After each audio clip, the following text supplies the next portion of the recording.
মাঘের হাড় কাঁপানো শীতের মাঝেই ধলেশ্বরী তীরের মিরকাদিম হাটে রূপালী ইলিশের ঝিলিক কেজিতে ৩০০ টাকা পর্যন্ত বেড়ে বিক্রি হচ্ছে ২৬০০-তে।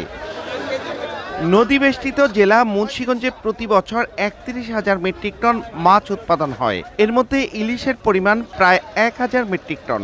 হাটে ইলিশ ছাড়াও রয়েছে রুই, কাতল, কই, শিং, আইড়, বোয়ালের পসরা। প্রায় ১ ঘন্টাতে আর কি, কিন্তু মাছের দাম জিজ্ঞাসা করতে সাহস পাই না আর কি।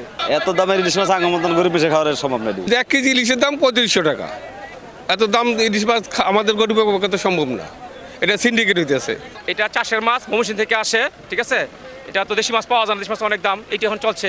আড়তদাররা বলছেন চাহিদার তুলনায় সরবরাহ কম থাকায় দাম বেড়েছে। ইলিশ তো আমদানি নাই বটে, অনেক কোনো ইলিশই নেই। মাছের আমদানি কম, খুয়াশের লিগে মাছ দরকার না, যে জেলের গাঙ্গে নামতার না। অন্তত ১৫ জেলার মাছ আসে এই হাটে। প্রায় ৪,০০০ মানুষের কর্মসংস্থান এখানে। ৪৫ আড়ত ঘিরে শতাব্দী প্রাচীন প্রতিদিনের এই হাটটিতে ২ থেকে ৩ ঘন্টায় বিক্রি হয় প্রায় কোটি টাকার মাছ। মুন্সিগঞ্জের মিরকাদিম থেকে নাসির উদ্দিন উজ্জ্বল, সময় সংবাদ।